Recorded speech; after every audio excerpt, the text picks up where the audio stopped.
சர்மிளா, திமுக காங்கிரஸ் கூட்டணி இடையேயான தொடர் சர்ச்சை ஏற்பட்டு வரக்கூடிய சூழ்நிலையில் அந்த கட்சியின் தமிழகத்திற்கான மேலிட பொறுப்பாளர் கிரீஷ் சோடங்கர் நல்ல காலம் விரைவில் வரும், தாவேகா எங்களோடு பேச்சுவார்த்தைக்கு கூட்டணி பேச்சுவார்த்தைக்கு அழைத்தது, காங்கிரஸ் கட்சியின் செல்வாக்கை தமிழக வெற்றி கழகம் உணர்ந்திருக்கிறது என்று கிரீஷ் சோடங்கர் ஆங்கில நாளிதழுக்கு இன்று அளித்த பேட்டியால் மீண்டும் திமுக காங்கிரஸ் இடையேயான சர்ச்சை மீண்டும் அதிகரித்திருக்கிறது. காங்கிரஸ் தமிழக வெற்றி கழகத்துடன் கூட்டணி வைப்பதற்கான கதவுகள் இன்னும் அடைக்கப்படவில்லை, திறந்தே இருக்கின்றன கதவுகள், விரைவில் நல்ல செய்திகள் வரும் என்ற பொருள்படும் வகையில் கிரீஷ் சோடங்கர் இன்று ஆங்கில நாளிதழுக்கு பேட்டி அளித்திருக்கிறார். இதனால் காங்கிரஸ் முடிவில் திருப்பமா என்ற கேள்வி எழுந்திருக்கிறது. ஏனென்றால் நேற்று முன்தினம் அவர் கனிமொழியை கிரீஷ் சோடங்கர் நேரடியாக சந்தித்து பேசியிருக்கிறார். அதற்கு முந்தைய நாள் இரவு 9 மணிக்கு காங்கிரஸ் கட்சியின் பொதுச் செயலாளர் KC வேணுகோபால் முதலமைச்சரை சந்தித்து பேசியிருக்கிறார்.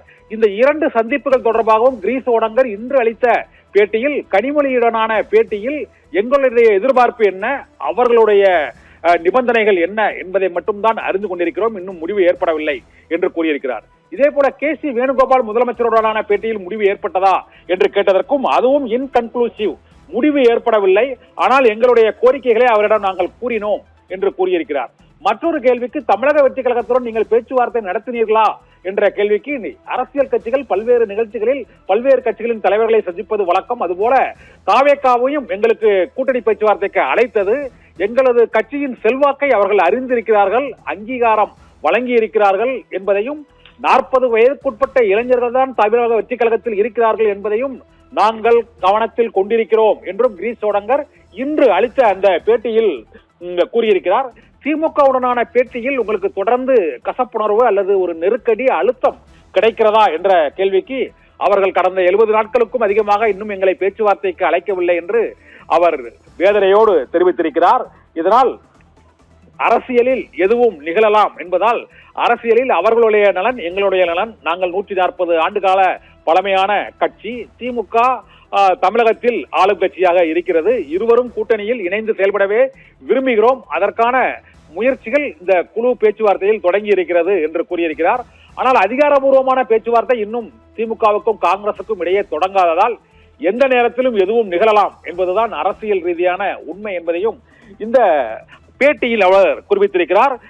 மேலும் காங்கிரஸ் கட்சியின் டிமாண்ட்ஸ் என்ன, அவர்களுடைய கோரிக்கைகள் என்ன என்ற கேள்விக்கு, எங்களுக்கு ஆட்சியில் பங்கு என்பது இன்னும் கோரிக்கையாக இருக்கிறது என்றும், அது குறித்து தலைமைகள் இறுதி முடிவு செய்து கொண்டு போவார்கள், காங்கிரஸ் தலைமையும் திமுகவின் தலைமையும் இறுதி முடிவு செய்வார்கள் என்றும், நாங்கள் என்ன தன்னார்வ தொண்டு நிறுவனமான NGO-வா நடத்தி வருகிறோம், அரசியல் கட்சி தான் நடத்தி வருகிறோம், ஆட்சியில் பங்கு என்பது வேண்டாம் என்று ஏதாவது ஒரு அரசியல் கட்சி கூறுமா என்று எதிர்கேள்வியையும் கிரீஷ் சோடங்கர் கேட்டிருக்கிறார்.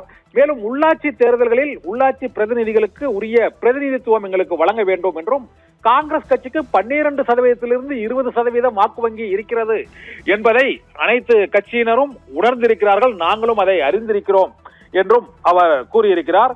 இதனால் ஆட்சியில் பங்கு என்பதை திமுக தலைவர் ஏற்க முடியாது என்று ஏற்கனவே கூறிவிட்டாரே என்று கிரீஷ் சோடங்கரிடம் கேட்டதற்கு, அது குறித்து காங்கிரஸ் கட்சியின் தேசிய தலைமை பின்னர் முடிவு செய்யும் என்றும் கூறியிருக்கிறார். ஆனால் எங்களது கோரிக்கை ஆட்சியில் பங்கு, உள்ளாட்சி தேர்தலில் பிரதிநிதித்துவம், கூடுதல் சீட் 25 இடங்கள் கடந்த 2021 தேர்தலில் வழங்கப்பட்டது, இப்பொழுது எங்களுக்கு கூடுதலாக வழங்க வேண்டும் என்பதையும் கிரீஷ் சோடங்கர் திட்டவட்டமாக இன்று அளித்த அந்த பேட்டியில் அவர் தெரிவித்திருக்கிறார். இதனால் காங்கிரஸ் கட்சி தனித்து போட்டியிடுமா என்று கேட்டதற்கு, நாங்களும் 5000 விருப்ப மனுக்கள் வாங்கி இருக்கிறோம், 234 தொகுதிகளிலும் தனித்து போட்டியிடுவதற்கான வல்லமையும் தகுதியும் திறமையும் எங்கள் கட்சிக்கு தமிழகத்தில் இருக்கிறது என்ற பதிலையும் கூறுகிறார்.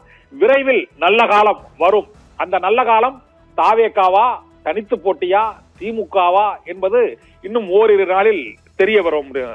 சர்மிளா.